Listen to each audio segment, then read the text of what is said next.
when I was in high school, I had a relationship with a girl. I had never been in love. I had not had really any romantic relationships.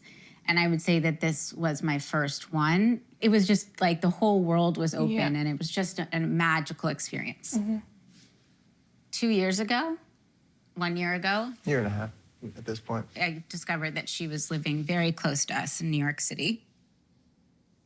So we went out to dinner. We had not seen or spoken to each other since high school. Yes. It's kind of like she came into my life again when I was also having like a midlife crisis. I remember like a year ago, I started to feel like, who am I? Like, what am I more than just a mother, a wife? Like, is this my life? Is this all there is? Like, you know, just those kinds of questions. And being around her was like just like being 17 again. Exactly.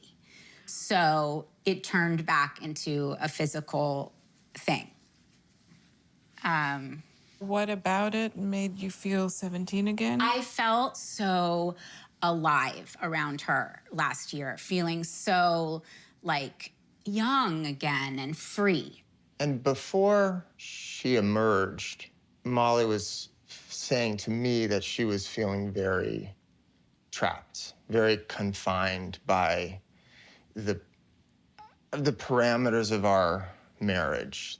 What was going on, both for you, Molly, and between the two of you?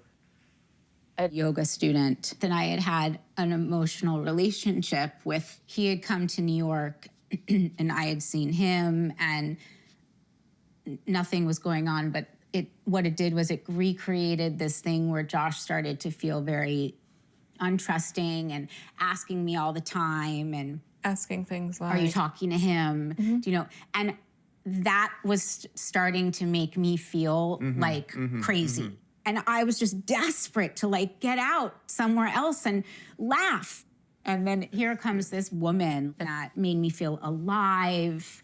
What was going on for you at the time when you were preoccupied with that worry? So the woman was like a flash in the pan. It was very like kind of quick thing that happened. 2 or 3 months it lasted. This other sort of long-term emotional connection that she had to this former student of hers, it lasted kind of a long time. And I kept saying, please don't even talk to him. And you refused. You refused to do that. Hold on. Molly, I'm going to ask you not to. You did. Because I need to be able to understand. Okay. Keep going. Yeah, I mean, I would say, like, please don't. Okay, I won't. And then 3 months later, this person would come back up again. That's a year ago. I have to trust her. But I don't know. I just felt like where she was feeling so confined, so, like, trapped. I just was so worried that if I made some kind of ultimatum or I held on too tightly, that she would leave. She would leave.